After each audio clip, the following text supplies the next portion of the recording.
Welcome to the Big Biz Show. Taking care of business. You want fast-talking, hard-hitting discussions on business and finance? Maybe with a barroom slant and some really salty peanuts? We're not counting calories. We're counting cash. Before we get to the man with the financial plan, meet the money team. Costa, Mary, and Greg. Now Captain Finance himself, Sully. And a big old howdy to you, as we like to say here and then these parts. It is the Big Biz Show, wherever you're watching, wherever you're listening. Welcome inside the Loft 100 studios. Costa, Mary Bird Godwin, who does not eat the hill of the I do not. loaf of bread. I do not. Greg Todorov, our executive producer, and Sully. She doesn't eat the heel. Do you? The heel of the bread? Yeah. Yeah. Thank you. Yeah. You don't eat the heel of the bread? How come? I don't know. Hello. Yeah. Why don't you go back to Russia? No, not back to Russia. Back to Beverly Hills. You don't eat the... Thank you. Only if it's the last piece and I need it to finish my For sandwich. sustenance? Yeah. So why wouldn't you eat the heel of the bread? I don't know. I don't like it. You cut the crust off? I don't for myself, but I did for my kids when they were little. Look at Mike's Wow. face. This is the problem. But I ripped the crust off, actually. I don't cut it off. This I is what rip it off. happens. The participation trophy, right? Second place when we were kids was the first loser, Mary. And you know what? You're lucky to get the crust when you're kids. You know what? Right. And not get slapped in the for even talking at dinner. Uphill both ways. Do you realize that Dad had to take the first bite at the dinner table? What? Oh, I was at one of those tables. so? You did not sit down until the boss was sitting down. No. No way. Seriously? And Dad got to take the first bite of dessert. Oh, yeah. Oh, yeah. And sometime Dad just has to hit the kids. When we were growing up, I swear, when we were growing up, and I didn't have any I had cousins. By a table I can reach across. It was this. It was. It was like. I might have had one of those. Yeah. It was like one of these. Where you're sliding around the back seat. He's backing right? up. He's backing up. He's one of these. He's got the going on, and all of a sudden it's like one of these. Oh, yeah. You, James, you know, Yeah. right? Like It's so true. the station wagon. Cigarette hanging here, Kids maybe are a flying Miller around the Lite back in their seat, hand. right? What? Because kids are sliding around on the back. Oh, yeah, you were because there's no buckled in. seatbelt. You know what the seatbelt was? Nope. What? Cuts out. Yeah. That was the seat. I still do that to my kids actually in the car. I don't know why. They're like, what are you doing? Shortstop. Yeah. Well, and cars were made to be cars back then because that dashboard had to be steel. Oh, my gosh. No kidding. That dashboard No kidding. had to be a perfectly spray painted.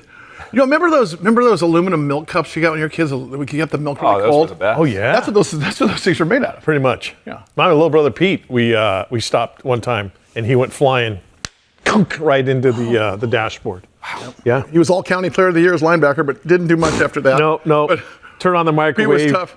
Forgets his name and he pees his pants. Yeah. That's too bad. That's too bad. Got the dryer.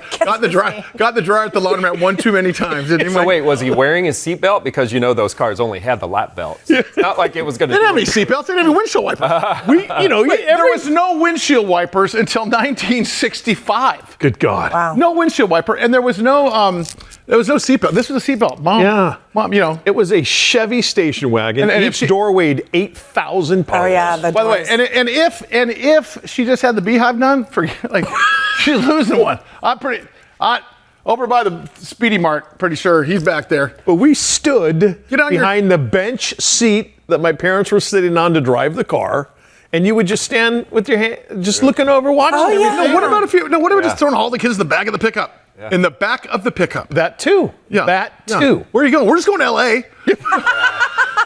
Hunker Just a down so short you don't 2 hours. freeze. It was so fun as you're on the way to the freeway, right? I was so this is great. And it was all back and next to the cat like the whole time. That's what we were supposed to talk about. We got No, sorry. I want I'm to talk. sorry. I want to talk about something that happened with Capital One. Capital One, if you look at the Dow Jones, the S&P, and all the financial stocks are having a little bit of an issue here. And I can tell you that Donald Trump's going to turn out to be the hero like he was last time in terms of manipulating the stock market because that's what he's doing. Oh. But I got a notification from Capital One that I'm not sure if it bothered me or if it made me really happy. Were they asking you what's in your wallet? Can I tell you? Okay. News Radio 600. Go ahead, everybody. Come back on the break. More dad jokes. Stay Keep in the it here. driveway. up with the Big Biz Show. Sarah Michelle Gellar when we come back. News Radio 600. Big Biz Show rolls on inside the Loft 100 studios. That music you hear and those very talented gentlemen you see right now on your TV screen, the Day Trader Trio, best in the business. We get to sit and listen to them every single day. Sitting here at the bar, it's Costa, Marybert Godwin, our executive producer, Greg Todorov, and Sully. So I got a 125 million TV home strong, thanks to BizTV and thanks to American Life Network and American Forces Network in 175 countries and all the ships at sea. I got an email from Capital One. Uh-oh. Let me show you. Dear Mr. Sullivan, you are 90 days. No, that's not that one. No. Here it is. Where is it here? It says, did you mean to tip 25% at the so-and-so restaurant? Wow. Okay. Wow. Get out of here. Yeah. So did you mean to tip 25% on your bill? Now, as a I matter can of see fact, what you mean where you're like, I don't as know a if I'm matter of happy or fact, sad about that. I did tip 25% because the guy was fantastic and it was exceptional service. Plus, I looked at his shoes and Dad needs a new pair of shoes. Gotcha. But I thought, I kicked down. It wasn't that much money. I kicked down a little bit, and I thought to myself, boy, if I was a waiter, I'd be pissed. I mean, could you? Capital One is now going in and second guessing our ability to tip. Now, on the other hand, that might be a good thing. I mean, if it was like, but does this sort of? it's a little weird. It's a little icky. It's a little icky. It's a little icky, I think. Yeah, and it's a close call. Like 25%, that's not that big of a stretch. 45%. Like I understand if it's like 100%, yeah. right? If Yeah. you did you mean to leave $400 on that $12? How about it's also none of their business what None, you're yeah. tipping? You know?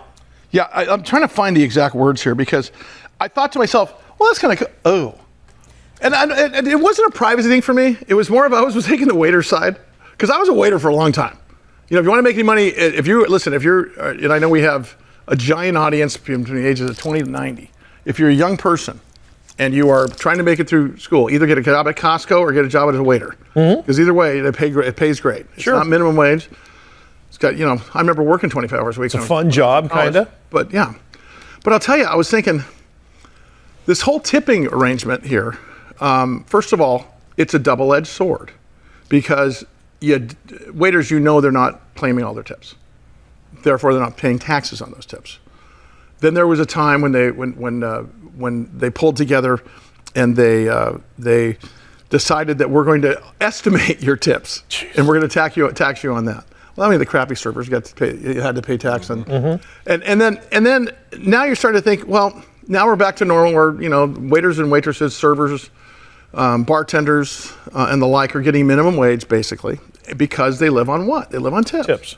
I don't want Capital One going in there and second guessing my clients because first of all, what if we were all out in a meeting and it was such a great thing and the guy went above and beyond, because once, as usual, Greg's ordering, no oil, no on the side, quinoa, dressing on the side, the thing and the other thing. But let's imagine it's a great one more tequila. It's a great server, and so we did tip 30% or 40%. Fantastic guy. Mama gets the bill and says he would never tip 40%, right? Yeah. Thankfully, I live like Batman. With myself and Bruce Ward, which is a 140-pound Bernese mountain dog in a castle by myself and don't get out. However, could you imagine if there was a significant other that looked at the bill? Isn't that part of the thing where now I'm ticked off as a waiter? Yeah. Yeah.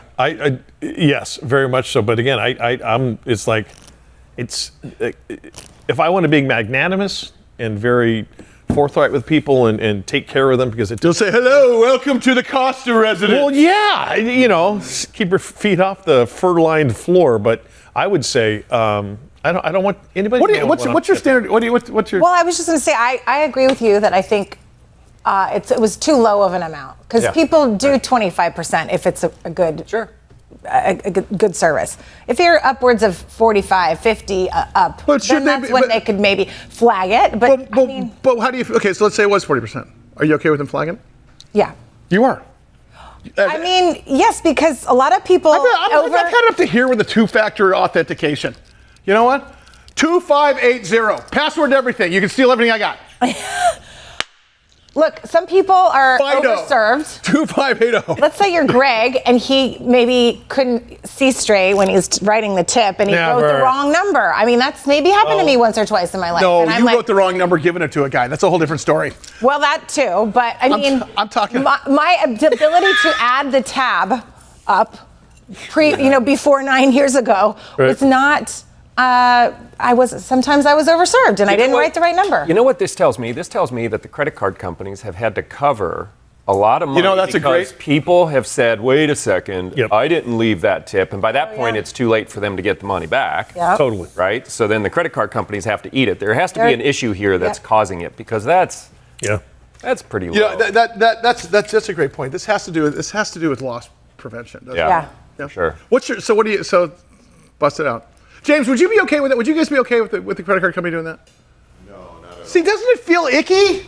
But last night it would have worked because I got a salmon dinner and they charged me $65 for the salmon at an Irish pub. Yeah. Jeez. That's what I wanted to catch that stuff. So what is your standard go-to? Are you a it's yours to lose tipper? Yeah. Or are you start with zero and bring it on? No, I'll do 20% unless they really lose it. I think I'm 20. I think it's it's yours to lose thing. Yeah. Me too. I'm like Judge Smails in Caddyshack. I just slide that quarter across the table. One at a time. Here, Dan, here you go. Do you guys tip on tax? Yeah, no. The whole thing. I don't tip on tax. I don't tip on tax. You're doing math in the restaurant at the end of the bill? Yeah, you got a calculator. I pull my phone out or go to the bar. No. It's embarrassing because my wife can do it in her head like this. I've got to go. I do my calculator on my phone. Mike's like carry the two. Pretty much. Divided by 3. Do you have an abacus I can borrow? Okay. Now you're aging yourself. I know. So this leads into the other story I wanted to talk about that I was going to talk about anyway, but this hijacked it. So I was in another city in a hotel, and it was a Hilton property. It wasn't a Four Seasons. It wasn't a Westin kind of foofy thing. It was a Hilton, but it was a beautiful hotel. Sure. And it was. I mean, it really was. It was like it was one of the coolest hotels I've ever been to. I was really surprised. It's Hilton. And you realize hotel companies don't own the property. They just run the brand. Yeah. They put their template over whatever the property is and they run. I had to be somewhere in a half hour. Hadn't eaten. It's 2 p.m. in the afternoon. Was just going to get something quick. Walked up to the bar. Nobody's there. We're talking about, nobody's there.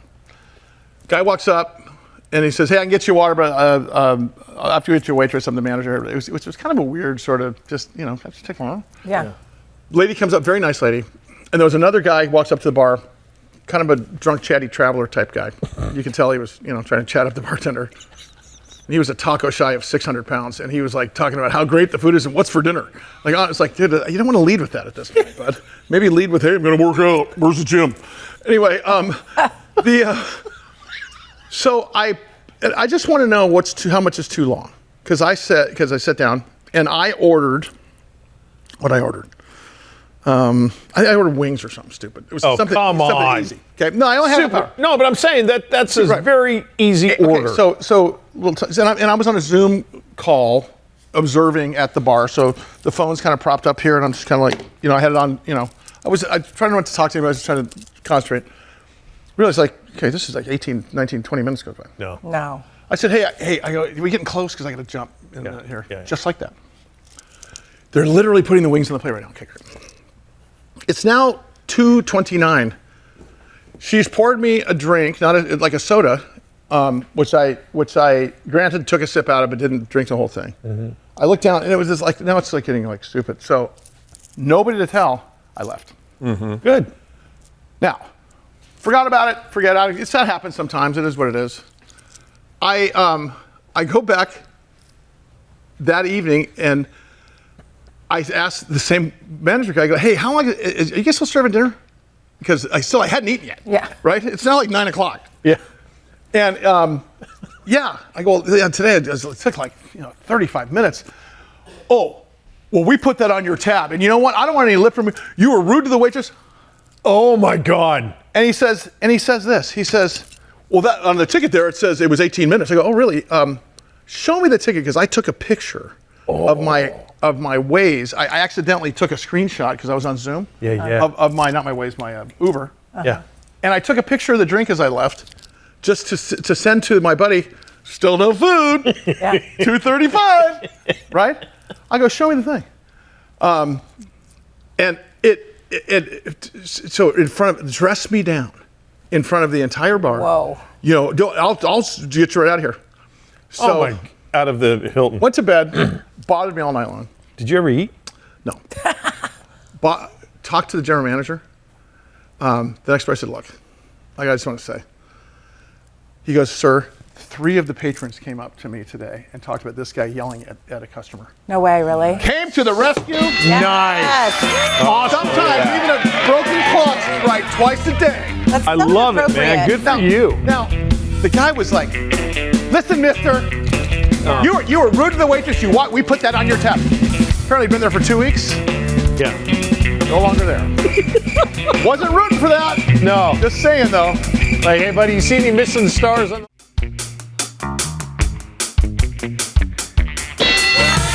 We continue live from the Loft 100 studios, inside the Loft 100 studios here in beautiful sunny Southern California.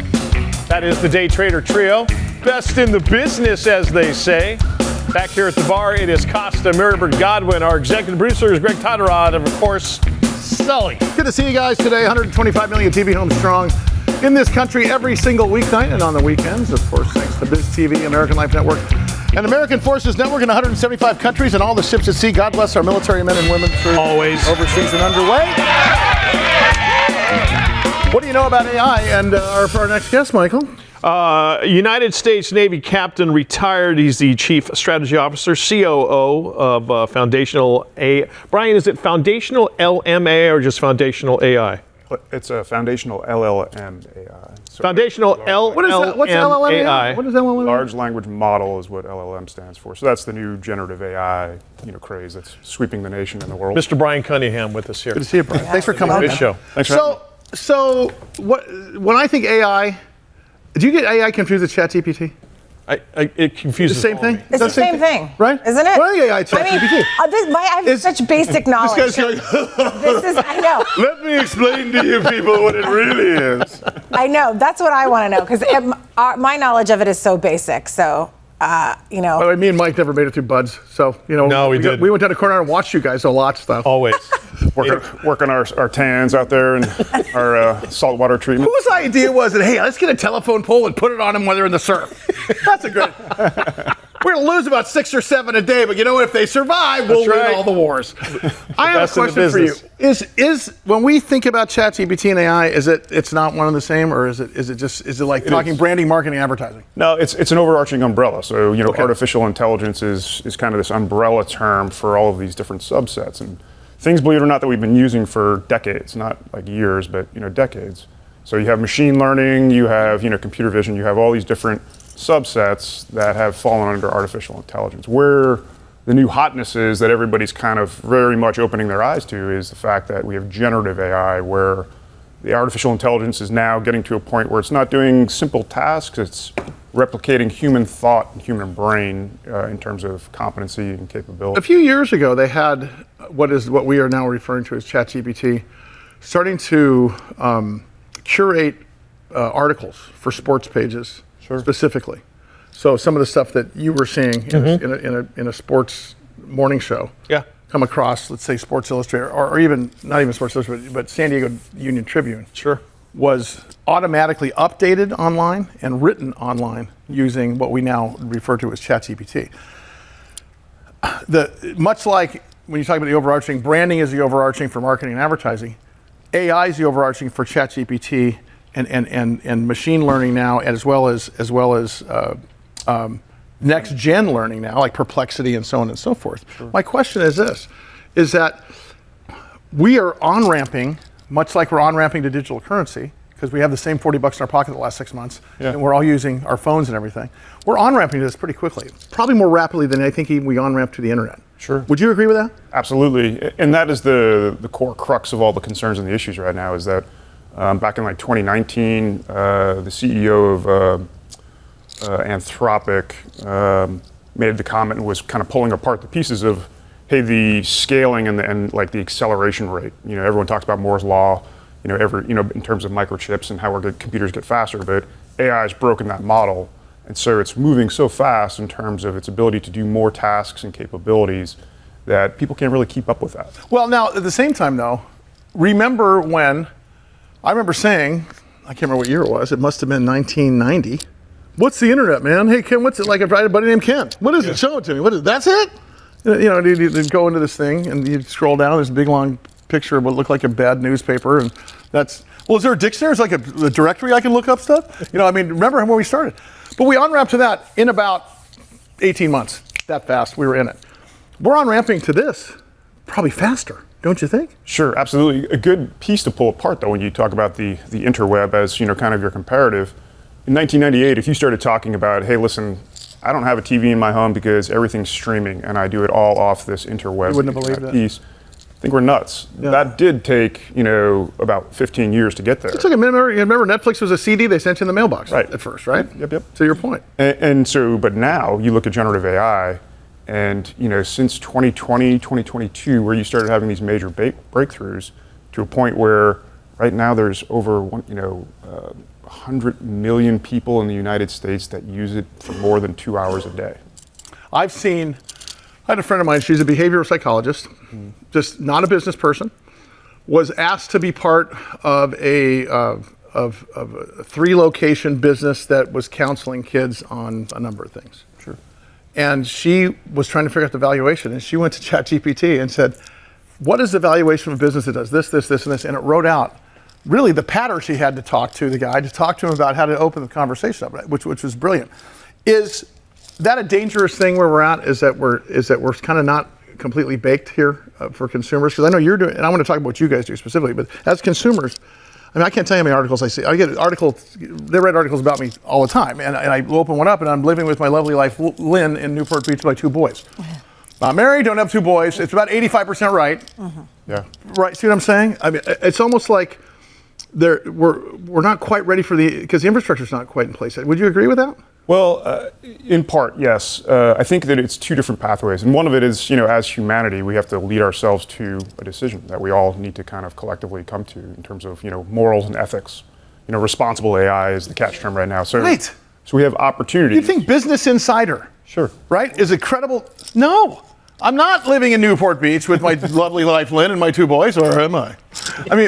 So which frightens me?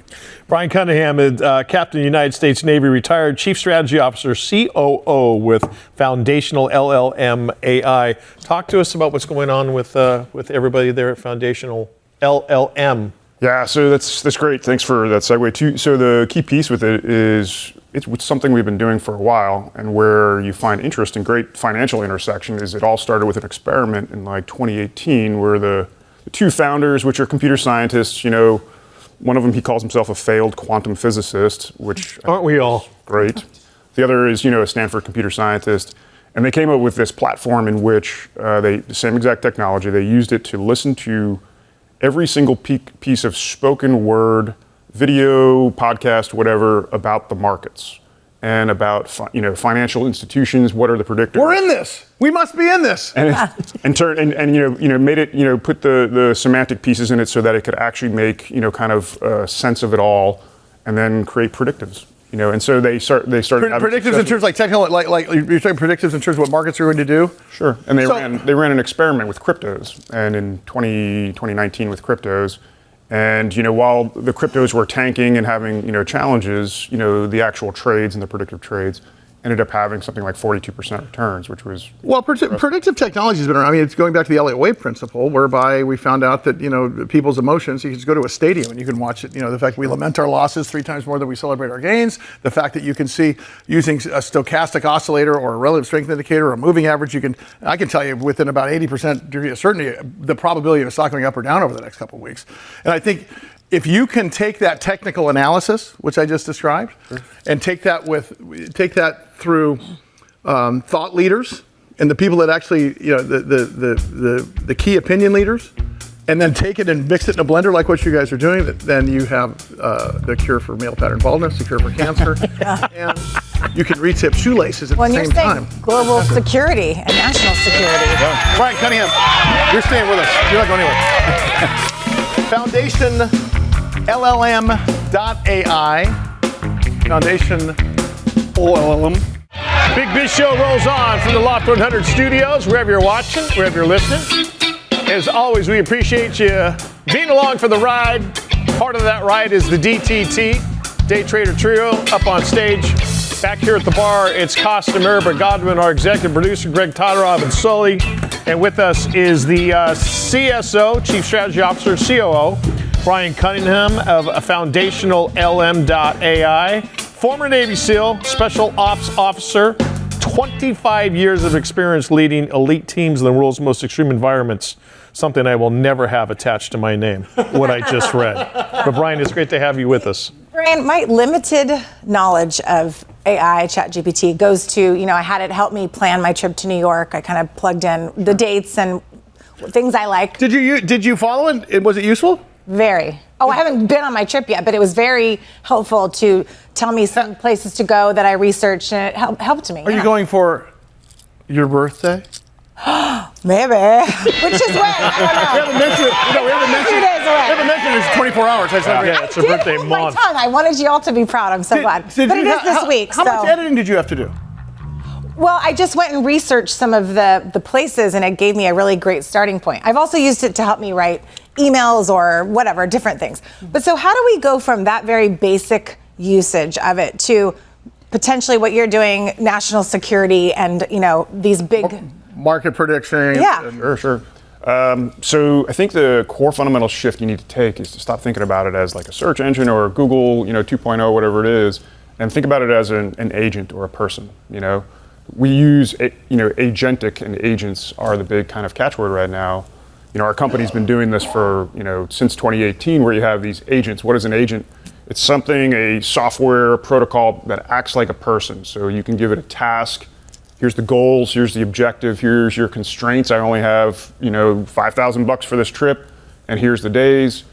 Go solve this problem for me. And it can access data sources, it can do research, it could figure out, hey, this was a dead end, and let me try it again in terms of, train travel through New York, whatever it is. And it'll come back, and you've done nothing to put input into that. And it comes back and achieves your goal and provides you that information at the same exact time that it can use tools. So instead of you Googling, this thing could go, your agent, while you're, walking the dog, you come back, 30, maybe 10 minutes later, and it has laid out this massive research, 40-page report with, web links, with recommendations, with timelines, considerations. Wow. I think the first 800-pound gorilla in the room is garbage in, garbage out, right? What that means is, so listening to, let's go back to your analogy, or actually how this place started with doing the test, listening to all of the podcasts, radio broadcasts, television programs. Some of them are credible, some of them are ours. Sure. You're taking good. But the point is that you got garbage. Is there a filter factor going in? Because you talked about responsible AI. That must be part of this, correct? Yep, absolutely. So, they've started developing and incorporating, our company had it as part of its, foundational code in it, guardrails, of putting guardrails in place and leveraging, big companies have those in place too. If you go to Google or if you go to Bing and ChatGPT, whatever it may be, and you say, hey, listen, I really want to blow up the Coronado Bridge in California. Please provide me a plan on how to, do this. Busted! It's obviously going to stop, and it's going to have these guardrails in set place. Say, hey, listen. Well, what about bad information like just non-factual information or inaccurate information that comes out and gives her a trip, and then all of a sudden that freeway was blown up 3 years ago, and they put instead of it a bike lane? Sure. How is that handled? So there's a bunch of different methods. Same guardrail? Yeah. Well, there's different guardrails that would be for protective, but then this is what you would call accuracy. Right. So you want something accurate, and by the nature of AI. And some of the big benefits that a lot of different, artists and the, entertainment industry is benefiting from is it hallucinates. So it comes up when it first came out, it was like, hey, a really great way of, trying to make your pancake batter a little bit fluffier is adding Elmer's glue to it, and it's like, what? And it just because it's, it hadn't had this checks and balances. Mike would have tried that.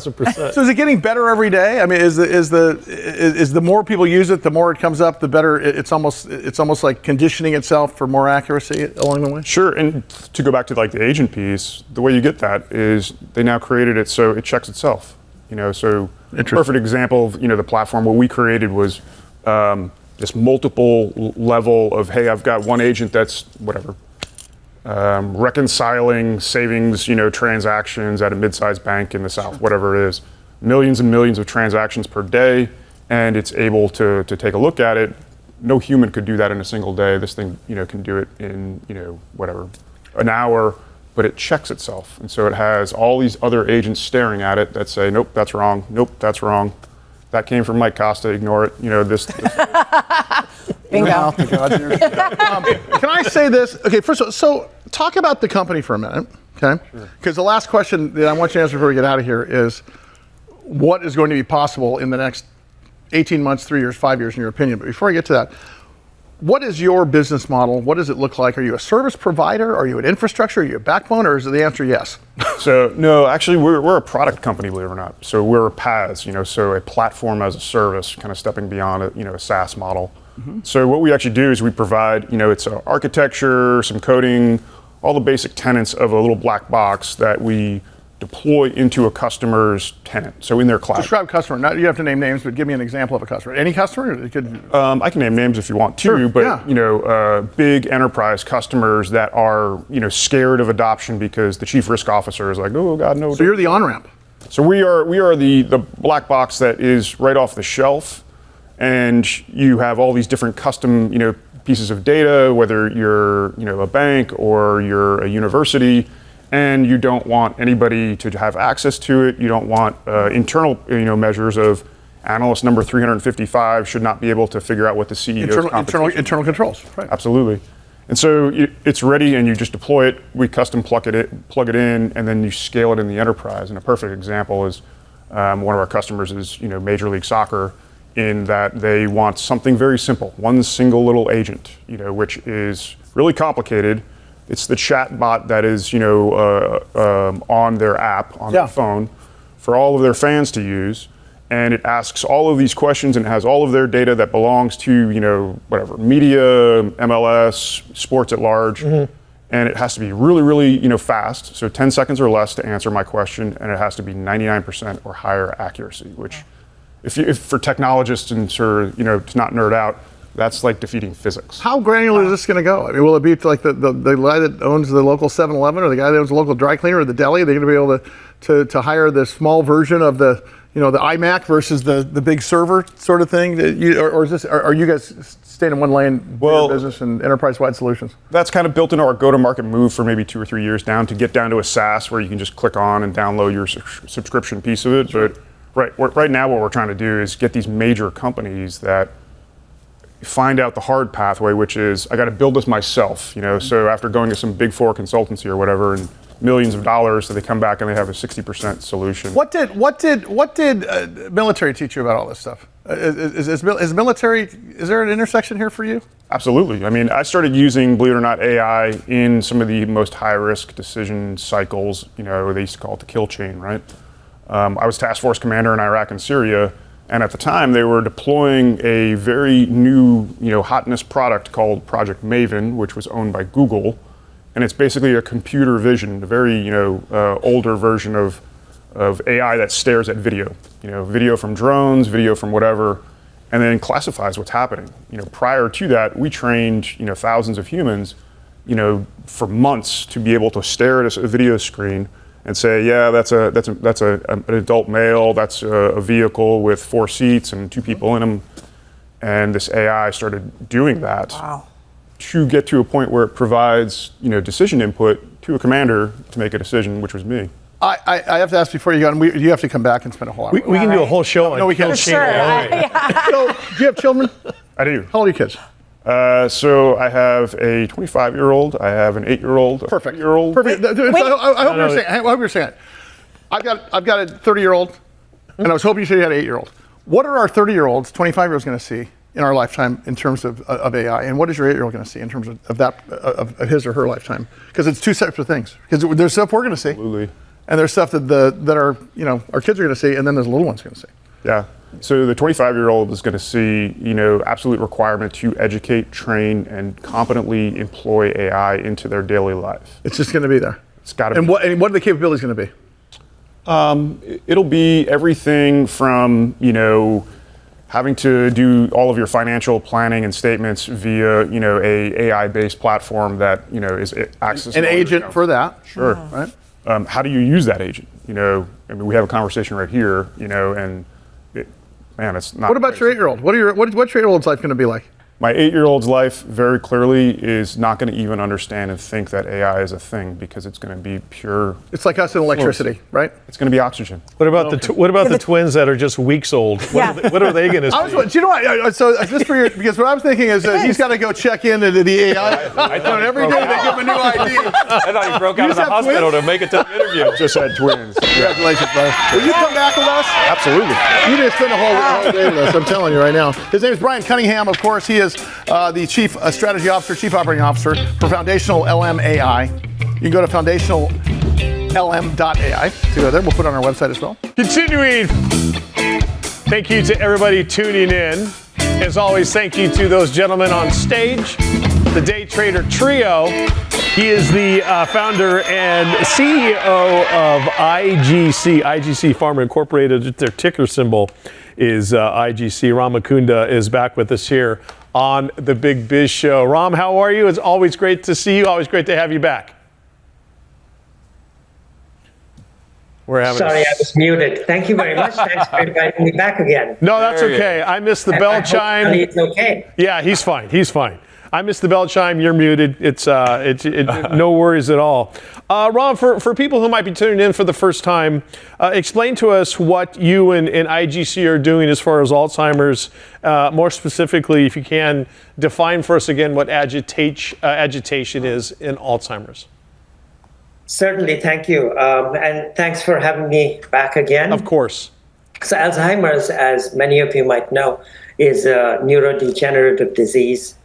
It affects memory, it affects cognitive, your ability to think, and eventually it leads to death. But it's essentially dementia. It's the leading cause of dementia. And here's what's interesting. It's caused by two different pathologies in the brain. One is that between neurons, there's plaque that's deposited, and that cuts off the circuitry in the brain. And the second thing that happens is that from within the neuron itself starts to die, and this is essentially called tangles. So these are the two hallmarks, plaques and tangles. And this starts about 20 to 25 years before any symptoms set in. And what's interesting is that in the world, there are about 50 million people with Alzheimer's. But there's 10 times as many, between 400 and 500 million people with this pathology asymptomatic. Can they run a test on me? Or is that something where, hey, we'll just have to wait until... Are there markers? Are there markers whether you get it or not? Right. So there is essentially you have to get a PET scan. Okay. And the PET scan, in the PET scan, they'll be able to see they'll be able to see the plaque, they'll be able to see the tangles, and from that they can tell you you're preclinical and you may develop this. That's one way of doing it. There's another way, which is if you carry two genes. There's a particular gene that impacts people with two copies of this gene inevitably end up getting Alzheimer's. So those are two different ways that you can tell whether you might get Alzheimer's. What's interesting is that we're developing an AI model using about 32 different databases from around the world on aging and on Alzheimer's. And we're creating an AI that can actually predict whether you're going to get cognitive decline. So that's coming, but that's probably a year or two out. But that's something that we're working on. There are currently some blood biomarkers But those blood biomarkers, by the time you get them, there's already amyloid plaque building up in your brain. So that can also tell you. But it's not that simple that you could just walk in and they can, diagnose you and then say, oh, I think you're going to get Alzheimer's. So it's not quite that simple yet. Ram Mukunda, the founder, CEO of IGC Pharma Incorporated. Their ticker symbol is IGC. Ram, talk to us if you can about IGC 81, how it works, how it's working. So about 76% of the people with Alzheimer's suffer from agitation. They suffer from neuropsychiatric symptoms, and agitation is the leading one. And agitation essentially is a person that's verbally agitated, is verbally aggressive, physically aggressive, someone that paces a lot. Disrobing is part of agitation. Screaming and yelling, is part of agitation. And again, this isn't you scream at someone once and then you're diagnosed with agitation. This is chronic. It's a chronic condition. And we think it's caused by neuroinflammation. And so our medication, which is IGC 81, is a very interesting combination of a cannabinoid, and it's not CBD, it's actually THC, and it's a very, very low dose of THC, so our patients don't get high. And it's mixed with another active pharmaceutical, and it's the combination of these two, which we believe reduces neuroinflammation in the brain, and it's shown to, and in our clinical trials, what we've been able to see is that it reduces agitation within 2 weeks. So it's very quick acting, and patients that receive it, are very happy. Their caregivers are happy, and it reduces agitation within 2 weeks. The current medication takes between 6 to 10 weeks to reduce agitation. So our medication is able to do it in 2 weeks. So that's a trial that we're running now. It's IGC 81. And it's very exciting because if you think about it from a company perspective, this is right now the way we are valued. This is something that could be very valuable at the end of phase 2. Oh, so it's huge. Exactly. So we think at the end of phase 2 with positive results, there'll be a lot of interest even from big pharma that will want to join us or partner with us for a phase 3. And so we think that this is a great opportunity for investors. We think it's a great opportunity for people that are looking at this Alzheimer's space. And keep in mind that, as I said, there's 50 million people with Alzheimer's around the world. It's a very, very large market. Ram, real quickly before we let you go, you mentioned AI, and it seems like almost every guest, no matter what sector they're in, we somehow go to the topic of AI. Can you tell us quickly how that's like your superpower to get this to the next level? Because this drug is really, or this therapy is really going to help individuals with Alzheimer's and the people that care for them and their families. There's a couple of different things that we're doing with AI. We're using it in our clinical trial to actually help us accelerate the trial. We're using it to analyze data. But what we're also doing is building an AI model, like a ChatGPT. And, I like to call it an Alzheimer's GPT or an AD GPT. But essentially, it's like a ChatGPT, where we're training these models using an incredible amount of data from around the world. And there's a lot of data that's been collected on aging, a lot of data that's been collected on Alzheimer's. So we're using all of that data. This includes PET scans, it includes MRI, it includes a lot of the images, and it also includes clinical data and demographic data and socioeconomic data. So we're taking all of these to figure out whether there are groups of risk factors that can answer, Mike's question about if I walk into someone's office, a doctor's office, can they tell me that I'm going to get dementia or I'm going to get Alzheimer's 2 years out, 5 years out? And this AI model, we're very, from the early results, we're very encouraged that our AI model would be able to do that. Ram Mukunda is the founder, CEO of IGC Pharma Incorporated, ticker symbol IGC. Ram, always great to check in with you. Thank you for the update.